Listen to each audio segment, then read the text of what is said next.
Good one to you. It is Friday in this part of the world, and this is DJ Riff. It's time for the Music Club, as it is most every Friday here, starting at 2:30 p.m. Eastern. Blues, new music, and stuff that makes sense right here at radio-airwaves.co.uk. Let others know this is the place for music. Going to carry on with more of that in just a second. Going to remind you, we've got an interview coming up a little bit later on. Had a talk last week with a fellow by the name of James Barnes, and he has a new CD. Well, it came out just a couple of months ago. It's called JB's Favorite Things, and we're going to have a talk with him. It was recorded, as I say, last week. We're going to hear some of the tracks from the new album. Some you will recognize, some you might not, but it was a great conversation, and I think you'll like what you hear. And in any case, that's what I try to do. I try to play some new stuff, some stuff you don't recognize, and there'll be a few things that you might know as well. Now, here's the moment you've all been waiting for, is my interview with James Barnes, and I will tell you how this all came together. I was at the Reading Blues Festival back a couple of weeks ago. Something happened there, and if you read my blog, you know what happened. Over and done with. But while I was there, if you listened to the show last week, you heard my interview with Kevin Burt. Nicest man, really cool guy. And there's this gentleman, this musician gentleman named Michael, who I have seen around at the famous Area 51, which is not the place in New Mexico. It's a secret location. And I've seen him at the festival. I've seen him around. And real nice guy. And he came over to see me while Kevin was setting up, and he hooked me up to talk with Kevin. And then he says, I want to tell you about this guy that I'm playing with right now. His name is James Barnes, and he's got a new album, and he just kept going on about how great this album was. And I thought, okay, that's cool. Can I talk with him? And I ended up leaving before that could happen. But not too long ago, James gave me a call, and we had a nice conversation. You are going to hear that in two parts, and you are going to hear 2, 3, 4, 5. You're going to hear a bunch of songs. JB's Favorite Things is his new CD. James is best known for his BBD Rhythm and Blues Band, but this is a really interesting collection. Some covered songs, some original tunes. He's got his bandmates, he's got some family involved, and he's going to tell you all about that. We'll get started, though. Here's a Jerry Williams tune called Living in the House of the Blues. Stephen Braxton is going to take lead vocal on this. Let's get into James Barnes and this new CD, Radio Airwaves. Alrighty then. Songs. JB's Favorite Things is his new CD. James is best known for his BBD Rhythm and Blues Band, but this is a really interesting collection. Some cover songs, some original tunes. He's got his bandmates, he's got some family involved, and he's going to tell you all about that. We'll get started, though. Here's a Jerry. Hey, Robbie, what's up? How you doing? Living in the House. How you been? Blues. Stephen Braxton is going to take lead vocal on this. Let's get into James Barnes and this new CD, Radio Airwaves.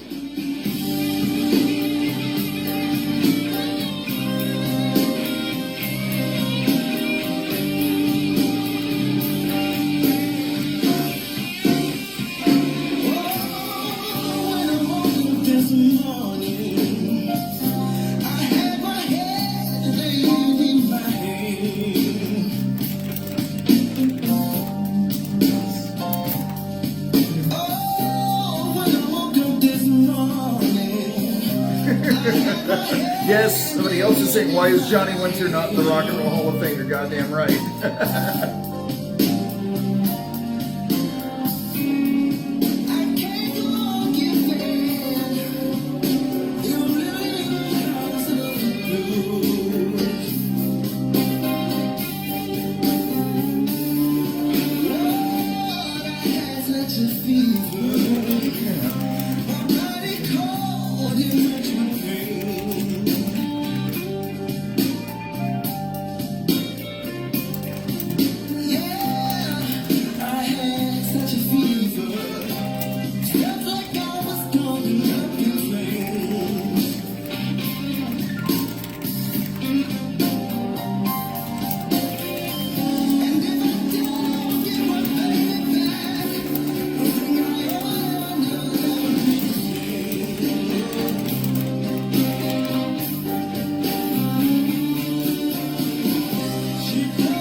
Okay, I'll be right back, bro. Maybe.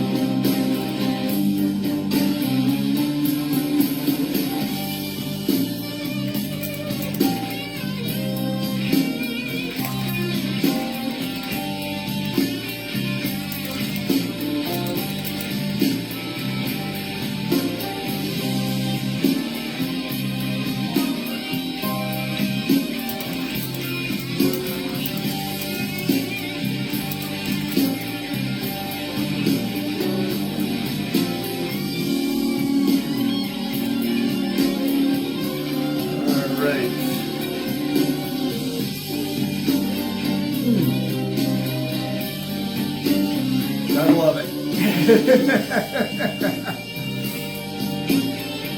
Okay, let me see. Something I need to do.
Let's see if this segues properly or not.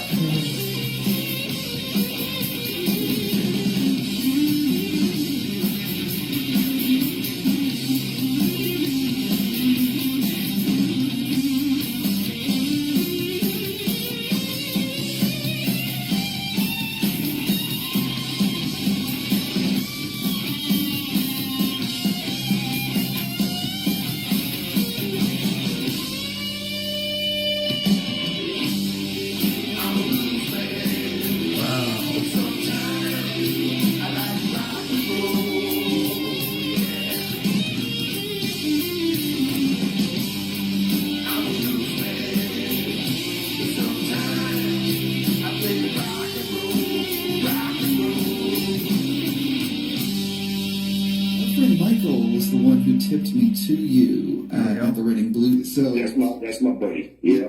Well, let's talk about this project now. This is really an interesting one because here's a mix of originals and some really good cover tunes and your favorite things, I guess, like it says on the album. Right, JD's favorite things. Well, this is a project that was really, let's see, I'd say about 5 years in the making. But I actually started the project during December of 2020. And it was just a passion of mine, you know, playing all these years. I wanted to put out some music and pay tribute to some of the great blues players who influenced me during my journey of playing the blues out here in New Jersey in the Northeast. I'm heavily influenced by Luther Allison, although I'm a bass player. I just love what Luther Allison brought to the blues. And so I wanted to do a record myself. I have a band called BDD Rhythm and Blues, Boy David Rhythm and Blues, and we play locally, keeping the blues alive here in New Jersey. And I just wanted to do more. You know, I wanted to do a record, and it was a great thing. I got a hold to an old buddy of mine named Anthony Kryzan, who you may know or not know. He played with the Spin Doctors. He's like more like a country rock kind of guy, but he has a studio here in New Jersey. And like I said, I've known him for a long time. So I came to him with the project and asked him if he would produce me. So he agreed to produce me, and we started, like I said, in December of 2020 during the pandemic. And, you know, a lot of musicians started doing albums and stuff during the pandemic because of so much downtime, you know? Yeah. So it was just a pleasure to get Anthony to work with me on this record. The good thing about it, too, Tori, is that helped me with this effort. First and foremost, my nephew, his name is Stephen Braxton. He's singing probably 5 songs on the record.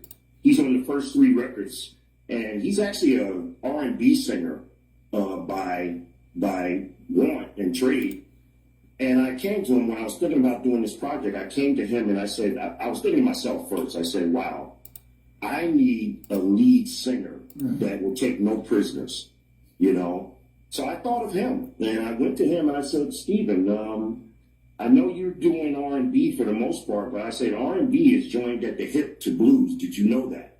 And he said, yeah, I kind of know that. You know, he's a younger guy, 29 years old. So I said, look, have you ever tried singing the blues? And he was like, no, but I would love to give it a shot.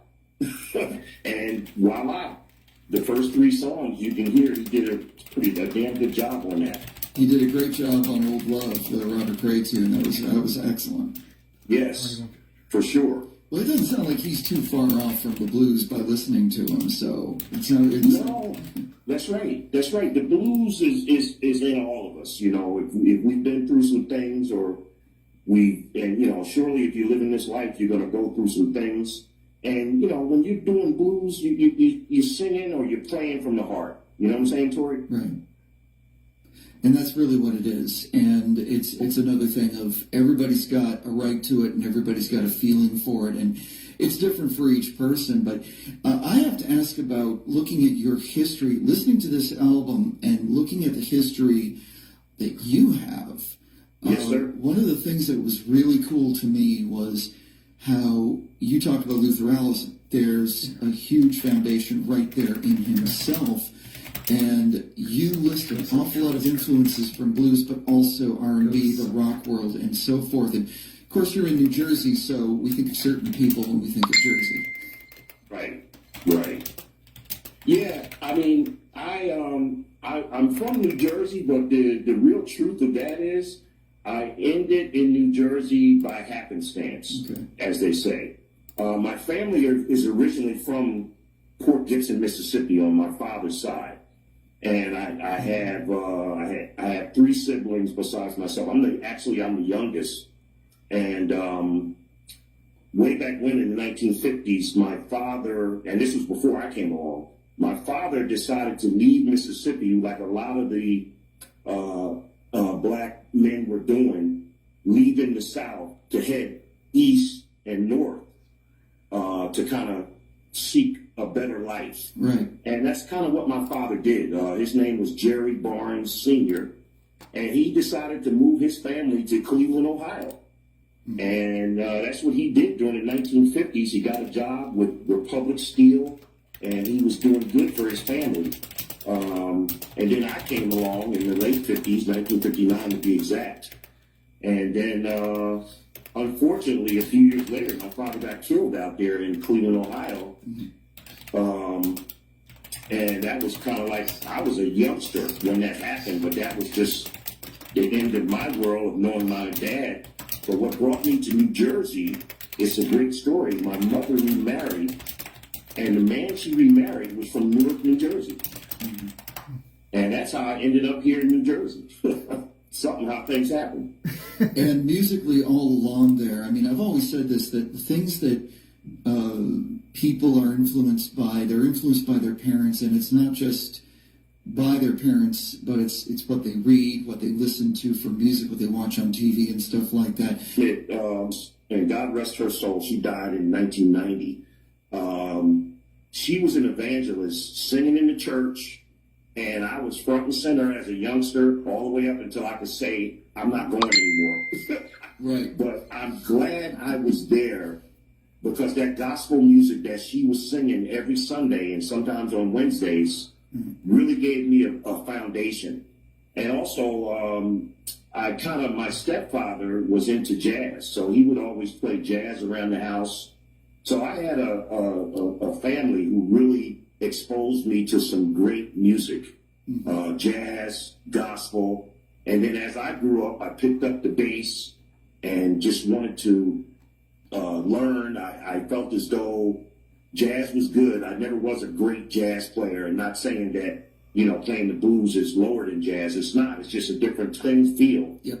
I said, wow, all the things that I've heard, I've listened to, I got a great ear to listen. God gives us two ears and one mouth for a reason, so we can listen twice as much as we talk. So I did a lot of listening, and I just gravitated towards the blues. Like I said, Luther Allison, and these songs, JB's Favorite Things, are a collection of mostly covers. But I was okay with that. I wanted to give some of my own writing in there. But these songs are some of my favorite things. And even the instrumental All Blues, that's a Miles Davis song. Right. And it's an instrumental. But getting back to that, the family, my son was playing keyboards throughout the whole record. That's cool. All now, right. You're talking about like trying to essay a Miles Davis tune. There's one thing. Did you get formal music training through your folks? Like how to do lead sheets, how to read music, how to do music theory? No, I did not. I learned by ear, right, for the most part.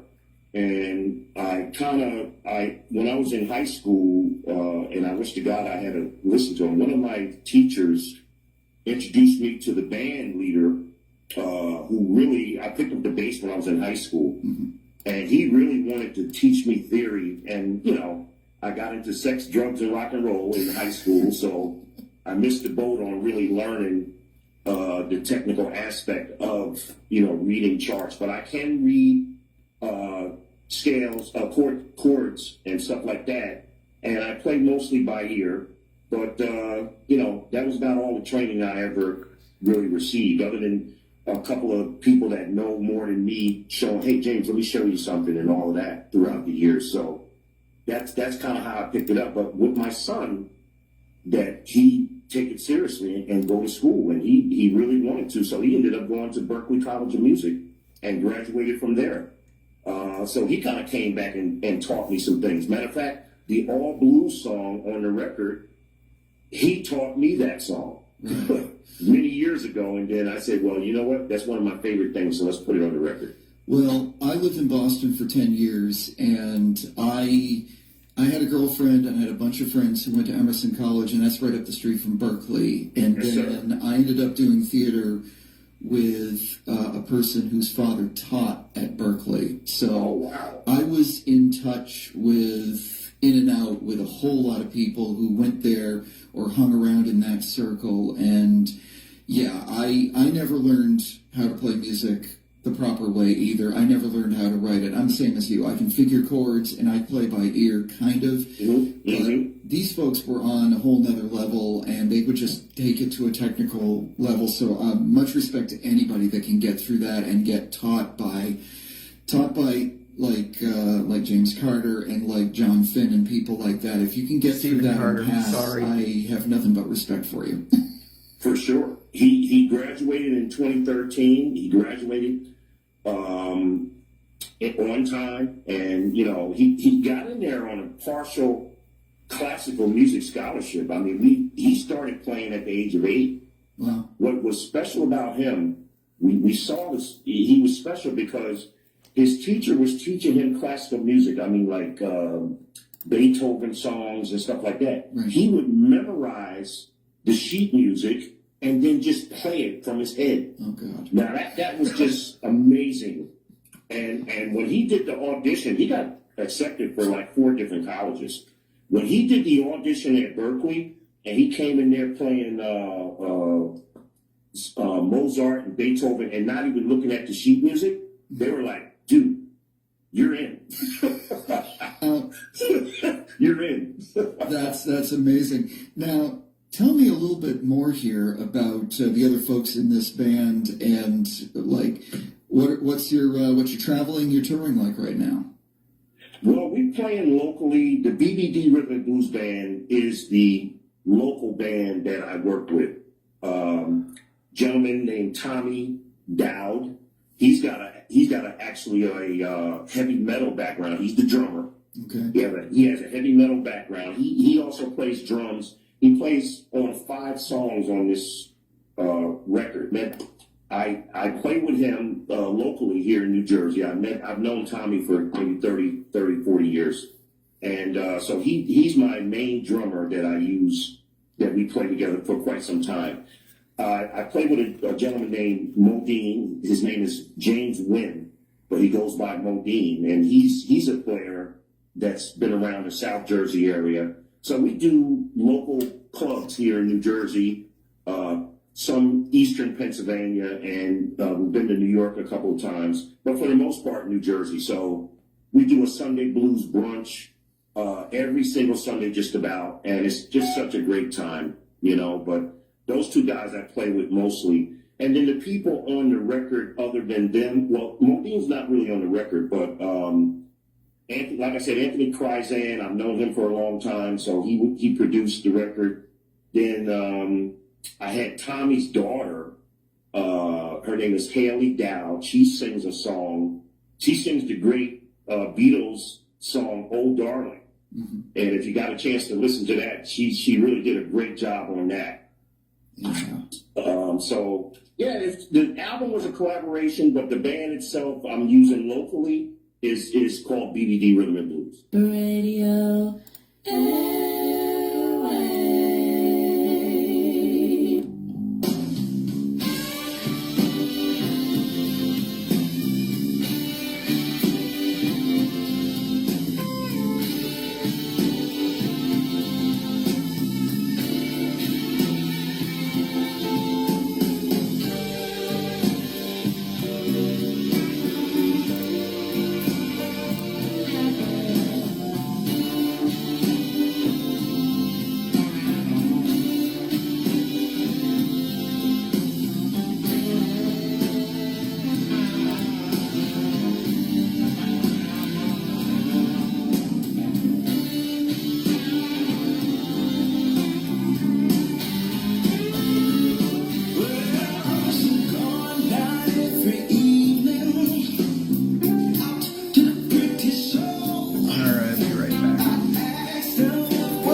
Well, let me ask you this then how about the audience right now? Because one of the interesting things that we see at the blues festivals, and it's kind of a subject for debate of who comes to these things and what kind of an audience are you getting, and it's a debatable thing because at certain festivals, if you can afford the prices, you'll see an older audience because they've got the disposable income, but at the same time, when you go to you see a millennial crowd that's enjoying the roots of music. What are your audiences like, and are you seeing that younger generation tapping in?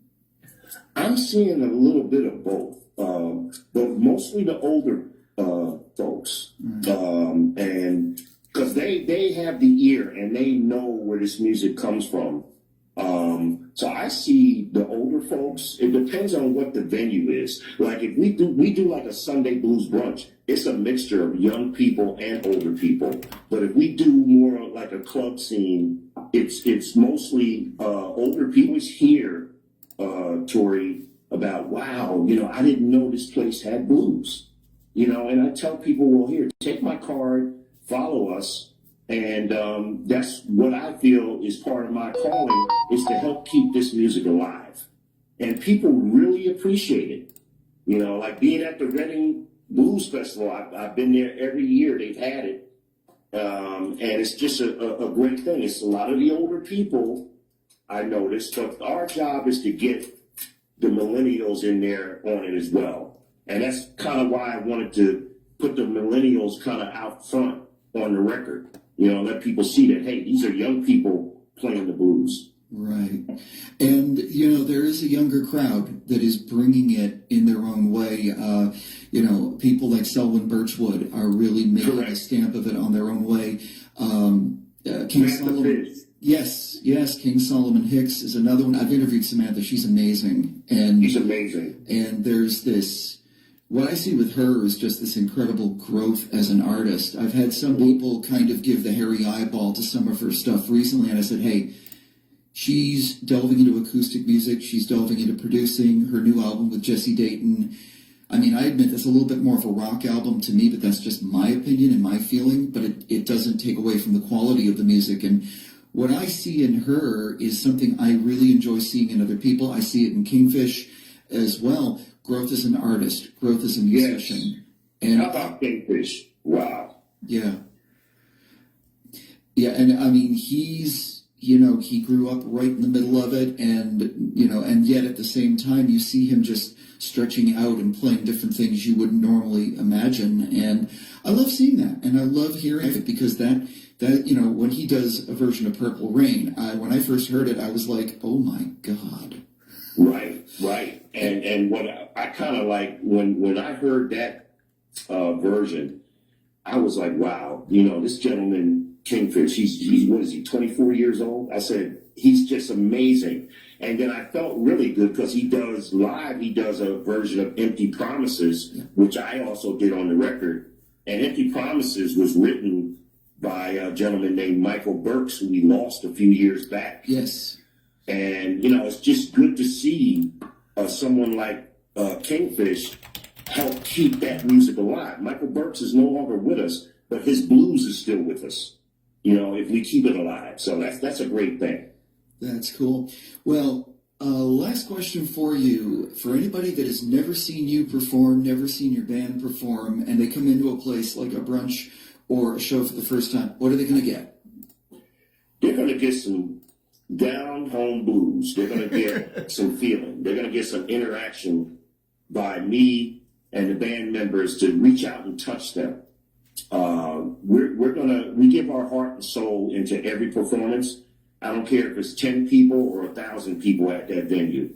We give our heart and soul, and I want people to tap their foot. I want them to feel good, and I want them to forget for 2 or 3 hours about the craziness that's going on in the world. Or if they have something that's on their heart or they're sad about something, I want them to feel good while they're in there listening to us. So we're going to give them everything we got for every performance, Tori. That's what I'm looking to do. Reach out and touch people and keep this blues music alive. It's a great American heritage, the blues, just like jazz and rock and soul. You know, so we got to keep it alive. People like me on my level, whatever that is, we're going to do the best we can to keep it alive every single day. Radio Airwaves.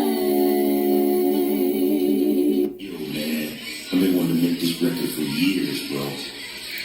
Fine.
Radio Airwaves, the People's Station. Well, that wraps up our feature. My thanks to James Barnes for his time. I hope you enjoyed that discussion.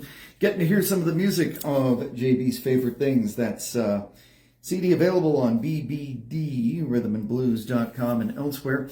Taking a look at what was happening, there's the title track. And you got to hear Anthony Cruzan lead singing on that. Cover of the Beatles' Oh Darling, Haley Dowd, great version there. Luther Allison's Bad Love, Stephen Braxton on that one, also on Living in the House of the Blues. And you also heard I'm a Blues Man Who Sometimes Plays Rock and Roll. And taking a look at what's happening, yes, James talked a little bit about it. They've got shows coming up. Let's see, Saturday, he's going to be with the band at the Reddington Brewery in Neshannock Station, New Jersey. That's a 9 o'clock starter. The Sunday Blues Brunch, as he talked about, Stagehouse Tavern in Mountainside, New Jersey, and that's going to be every Sunday this month. And let's see, got some other ones here too. I'm having trouble with my eyes, so it's like, yeah. Record release party, Saturday the 16th of December. That's going to be at Sammy D's Bar in Old Bridge, and other events as well. bbdrhythmandblues.com is where you can find all of that. And great stuff. And I'm happy to have had that chance meeting with Michael, get to talk with James, and get to bring some music to you. That's what we do here at the Music Club. All right, DJ Riff here, back to it for the final hour of our program.